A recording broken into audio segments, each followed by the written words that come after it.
बरतानवी अखबार दी गार्डियन ने नरेंद्र मोदी के गैर मुल्की दौरियां उत्ते मिलने वाले एजाजात उत्ते सवालात चुक दिते।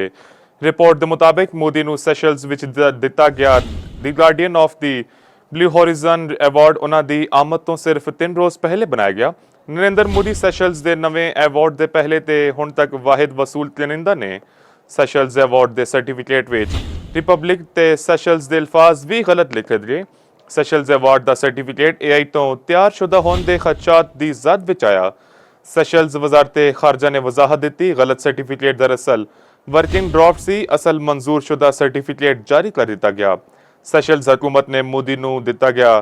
Guardian of the blue horizon एजाज हकीकी करार दे दिता। भारतीय अपोजिशन कांग्रेस के मोदी के अवार्ड उत्ते तंज आख्या उन्होंने कोई भी अवार्ड दवो वो दौड़े चले जाएंगे। दी गार्डियन के मुताबिक भारतीय जनता पार्टी ने मोदी नूं सैशल्स अवार्ड मिलन नूं भारत लई फखर दा लम्हा करार दिता। अहम खबर नाजरीन,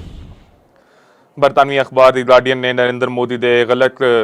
गैर मुल्की दौरियां उत्ते मिलन वाले एजाजात उत्ते सवालात चुक दिते। ऐसी हवाले नाल साडे नूं ज्वाइन कीता सीनियर तजजियाकार ते एंकर पर्सन शाहिद सकलैन ने। जी शाहिद सकलैन, की कहोगे जेड़ा नरेंद्र मोदी नूं पिछले दिन अवार्ड मिला है AI जनरेटेड है या कोई उन्होंने वाकई अवार्ड मिले है? अच्छा जी, बिल्कुल एक दफा फिर सानू वेखण नूं मिलिया है कि जी मोदी जड़े ने वो भारत वास्ते अजीमत ते शर्मिंदगी दा बायस बने ने, क्योंकि गार्डियन अखबार की तरफ फुल बाकायदा तौर पर मुख्तलिफ जेडे अवार्ड दूजे ममालिक जाके वसूल करते रहे ने नरेंद्र मोदी। गार्डियन अखबार का कहना है कि जिन्होंने एजाजात नूं जड़ा है वो नरेंद्र मोदी अपने मुल्क जड़ा है वो सियासी पॉइंट स्कोरिंग और दाखिली सियासी इमेज बिल्डिंग जड़ा है इस्तेमाल करते हैं। तो हुण जड़ा उत्थे बाकायदा तौर पर जड़े उत्थों के सियासी रहनुमा ने और जड़े बाहर के अखबारात ने वाजे लिख रहे हैं कि ये एजाजात जड़ा है वो क्रिएट किए जाते हैं मोदी के कहने से बाकी ममालिक। दसिया जा रहा है कि मोदी मेडल ऑफ मैच से पहले तो आखिरी वसूल जड़ा कुनिंदा ने गैर मुल्की दौरान के दौरान जड़ा मोदी ने जड़े एजाज मिलते हैं वो अजीमत का बायस बने। मोदी ने फिलिप कोस्टल प्रेसिडेंशियल अवार्ड जड़ा मिला या बाकी जितने एजाजात मिले उन्होंने जड़ा है भारतीय अपोजिशन ये कह रही है कि मोदी दाखिली सियासत से इस्तेमाल करता है और मुख्तलिफ जड़े माहरीन ने वो इन्होंने एजाजात के उत्ते सवाल भी उठा रहे हैं। गार्डियन अखबार ने यह भी लिखा है कि जी जड़े इमला दी गलतियां ने वाजे तौर पर जितने अवार्ड ने उन्होंने और जड़ा रीसेंट अवार्ड जिसका जिक्र किया जा रहा है वो हवाले नाल ही दसिया जा रहा है कि वो वाजे तौर पर जड़ा है इमला दी गलतियां ने और सैशल्स हुकूमत ने जड़ा मोदी नूं अवार्ड दिता सी उहदे उत्ते एतराज आ रहा है। एक guardian of the blue horizon एजाज जड़ा है वो सी, बट हुण जड़ा सैशल्स दे जिहड़ी ने अपना हुकाम ने उन्होंने कहा कि जी ये अवार्ड जड़ा हकीकी सी और जड़ा असी इहदे विच जिस टाइम जड़ा पहले सर्टिफिकेट दिता गया सी उहदे जड़े गलतियां सन उन्होंने दुरुस्त करके दोबारा जारी कर दिता गया। भारत जड़े एजाज जड़े मोदी ने अवार्ड मिलते हैं उहदे हवाले गार्डियन ने लिखता है कि जी जड़े एजाजात मिलते हैं मोदी नूं उत्थे जड़े भारतीय रहनुमा ने वो भी कह रहे हैं कि बाद अवार्ड जड़ा कोई भी वसूल नहीं करता। इस हवाले नाल साडे वजीर दिफा साहब का भी स्टेटमेंट है, ख्वाजा आसिफ साहब का, वो कहते हैं कि मोदी वाहिद शख्स ने जिन्होंने इस तरह के अवार्ड मिलते हैं तो ये जड़ा शायद हुण तक की सब तो वड्डी जड़ा है वो शर्मनाक कहानी है। ख्वाजा आसिफ साहब का इन्होंने एजाजात के हवाले नाल कहना उन्होंने स्टेटमेंट है और वो कह रहे हैं कि मोदी भारत को जड़ा है दुनिया भारी शर्मिंदा कर रहे हैं, शर्मिंदगी का बायस बन रहे हैं। तो इन्होंने सारे मामलों के उत्ते जड़ा जिसने भी एजाजात ने जड़े नाकदीन ने वो भी हुण खुल के जड़ा गलबात करन पै गए ने और मोदी ने उत्ते जड़ा है तनकीद का निशाना बनाया जा रहा है कि जी ये किस किस्म के अवार्ड ने जड़े बाहर जाके लेंदे ने और इन्होंने जड़ा अवार्ड नूं बाद विच कोई भी वसूल नहीं करता। तो ये सारा मामला तुहानूं पता है कि मोदी जड़ा है कोशिश होती है कि वो अपनी क्योंकि उन्होंने ना तो कोई विजन है ना कोई पढ़े लिखे ने ना कोई उन्होंने बाकी, क्योंकि भारतीय जनता पार्टी ने उन्होंने बस बढ़ा दिता और फिर जड़ा है वो हुकूमत आ गए उस पार्टी की वजह से। तो ये अलावा तो उन्होंने कोई क्रेडिट नहीं, ना ही उन्होंने कोई दुनिया के जानता है, ना उन्होंने तुसीं वेखते हो कि जो गैर मुल्की दौरान से जाते हैं ना वो किसी नाल गल कर सकते हैं क्योंकि उन्होंने अंग्रेजी आती नहीं। उन्होंने जी बॉडी लैंग्वेज होती है वो काफ़ी मुजायका खेज होती है और काफ़ी जड़ा है वो पब बढ़ती है बाहर शर्मिंदगी का भारत वास्ते और दूजे ममालिक जड़े दूजे ममालिक जिथे मेहमान होंगे ने उन्होंने वास्ते। तो इस तरह के मामला जड़े वो सामने आ रहे हैं मोदी की इन्होंने एजाजात को लेके आऊँ। ਅੱਛਾ, ਇਹ ਦੱਸੋ ਸ਼ਾਹਿਦ ਸਕਲੈਨ ਸਾਹਿਬ, ਮੈਨੂੰ ਤੇ ਜਿਹੜਾ ਭਾਰਤੀ ਆਵਾਮ ਇਹਨਾਂ ਨੇ ਤਾਂ ਬੜਾ ਤਰਸ ਆ ਰਿਹਾ ਕਿ ਉਹਨਾਂ ਨੇ ਕਿਸ ਤਰ੍ਹਾਂ ਦੇ ਬੰਦੇ ਨੂੰ ਜਿਹੜਾ ਹੈ ਉਹ ਆਪਣਾ ਲੀਡਰ ਮੰਨਿਆ ਹੋਇਆ ਹੈ। ਇਹ ਜਿਹੜੇ ਕੋਈ ਇਹਨਾਂ ਜਿਹੜੇ ਅਵਾਰਡਸ ਦਾ ਕੋਈ ਬਹੁਤਾ ਸ਼ੌਕ ਹੈ, ਜਿਹੜੇ ਕੋਈ ਚੈਟ ਜੀਪੀਟੀ ਤੋਂ ਬਣਵਾ ਲੈਂਦੇ ਨੇ, ਇਹ ਤਾਂ ਬੜੀ ਬਚਕਾਨਾ ਜੀ ਹਰਕਤ ਹੈ ਕਿ ਇਤਨੇ ਵੱਡੇ ਮੁਲਕ ਦਾ ਜਿਹੜਾ ਲੀਡਰ ਉਹ ਇਸ ਤਰ੍ਹਾਂ ਦੀ ਹਰਕਤਾਂ ਕਰ ਰਿਹਾ। ਦੇਖੋ ਉੱਥੋਂ ਦੇ ਆਵਾਮ ਤੇ ਵਿਚਾਰੇ ਕੀ ਕਰਨ, ਜ਼ਾਹਰੀ ਗੱਲ ਹੈ ਉੱਥੇ ਤੁਹਾਨੂੰ ਪਤਾ ਹੈ ਕਿ ਜਿਸ ਤਰ੍ਹਾਂ ਦਾ ਸਿਸਟਮ ਹੈ ਜਾਂ ਜਿਸ ਤਰ੍ਹਾਂ ਇੰਤਖਾਬਾਤ ਹੁੰਦੇ ਨੇ ਭਾਰਤ ਵਿੱਚ, ਉਹ ਸਾਰਿਆਂ ਦੇ ਸਾਹਮਣੇ ਹੈ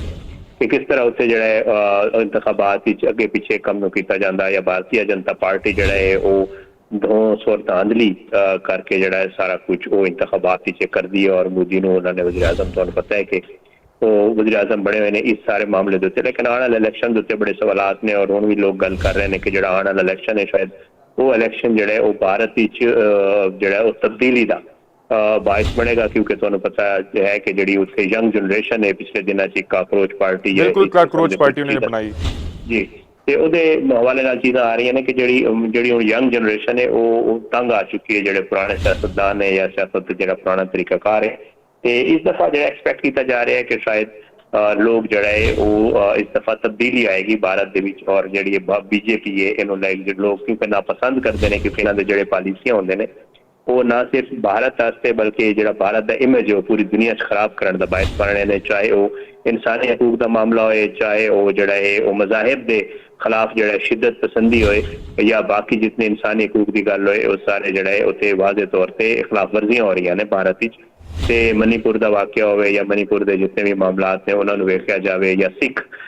ਜਿਹੜੇ ਰਹਿਨੁਮਾ ਨੇ ਮੁਲਕ ਤੋਂ ਬਾਹਰ ਉਹਨਾਂ ਦੇ ਖਿਲਾਫ ਜਿਹੜਾ ਹੈ ਜਿਹੜੀ ਰਾਹ ਕਾਰਵਾਈਆਂ ਕਰ ਰਹੀ ਹੈ, ਜਾਂ ਮੁਲਕ ਦੇ ਅੰਦਰ ਜਿਹੜੇ ਇਬਾਦਤ ਦੇ ਉੱਤੇ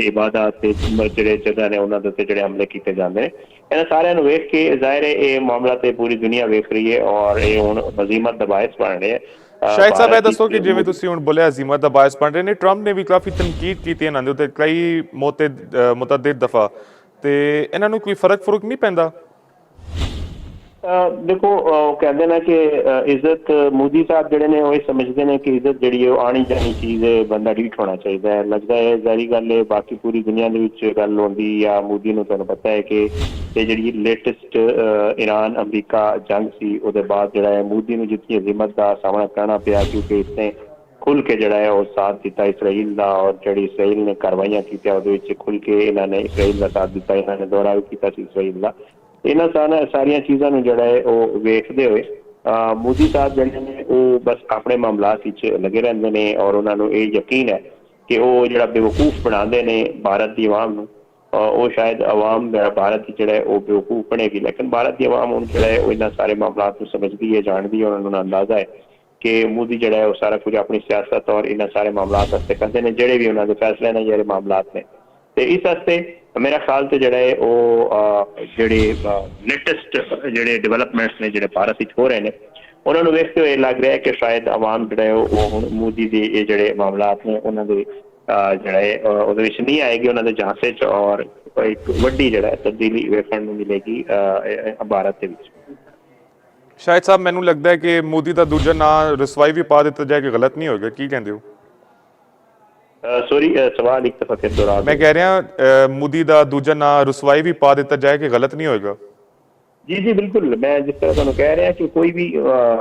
ਵੀ ਫੋਰਮ ਹੋਵੇ, ਕੋਈ ਵੀ ਮੌਕਾ ਹੋਵੇ ਜਾਂ ਕੋਈ ਵੀ ਮਾਮਲਾ ਹੋਵੇ, ਉਹਦੇ ਉੱਤੇ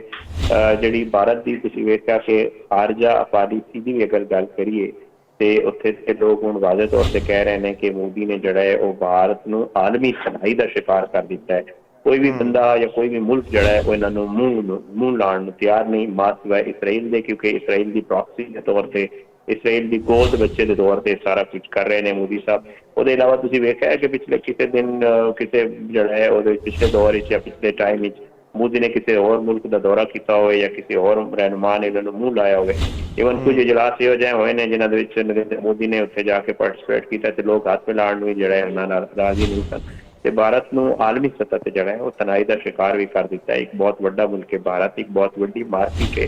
ਔਰ ਜ਼ਾਹਰੀ ਗੱਲ ਹੈ ਮਮਾਲਿਕ ਉਹਨਾਂ ਨਾਲ ਤਜਾਰਤ ਵੀ ਕਰਨਾ ਚਾਹੁੰਦੇ ਨੇ। ਤੁਸੀਂ ਵੇਖਿਆ ਕਿ ਸਦਰ ਟਰੰਪ ਵਗੈਰਾ ਨੇ ਪਿਛਲੇ ਦਿਨਾਂ ਜਿਹੜੇ ਸਟੇਟਮੈਂਟ ਦਿੱਤੇ ਨੇ ਉਹਦੇ ਤੋਂ ਵਾਜ਼ੇ ਹੈ ਕਿ ਜੀ ਮੋਦੀ ਦੀ ਪਾਲਿਸੀਆਂ ਨੇ ਜਾਂ ਮੋਦੀ ਦੀ ਜਿਸ ਤਰ੍ਹਾਂ ਤਰੀਕਾਕਾਰ ਹੈ ਉਹ ਬਿਲਕੁਲ ਹੀ ਭਾਰਤ ਨੂੰ ਜਿਹੜਾ ਹੈ ਉਹ एलिनिएट कर रहा है, दूजे ममालिक तो दूर कर रहा है और भारत जो इस वक्त आलमी सतह पर जो सफारती तनाई का शिकार हो गया। तो ये सारिया चीज़ा इदा का जिम्मेदार एक वाहिद शख्स है और वह नाम जो है वो नरेंद्र मोदी।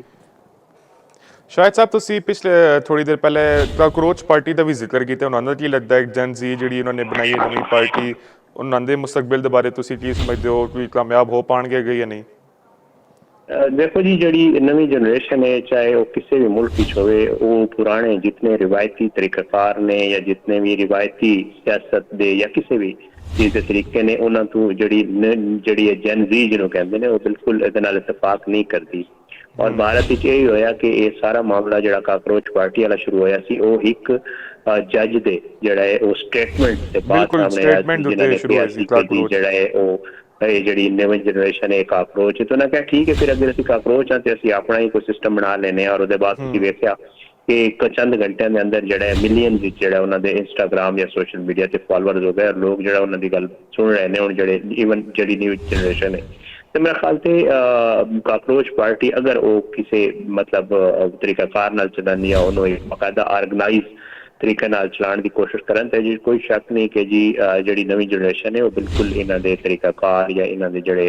रस्मी और रिवायती जोड़े तरीकाकार ने पुराने सियासतदाना दे या जी इंतहा पसंदाना पॉलिसी है जी नरेंद्र मोदी की या बीजेपी की या जितने भी उत्ते जमाता ने जड़ियाँ शिद्दत पसंद जमाता ने उन्होंने नाल इख्तलाफ है जी नवी जनरेशन है। और काकरोच पार्टी अगर ऑर्गेनाइज तरीके नाल जी उन्होंने एक फॉलोइंग है उन्होंने अगर वो वोट बैंक तब्दील करने कामयाब हो जाते हैं तो मेरा ख्याल है कि बिल्कुल उन्होंने जो फ्यूचर है तुसीं वेख्या कि पड़ोसी मुल्क है बांग्लादेश वो भी यह होया ना कि जो स्टूडेंट सन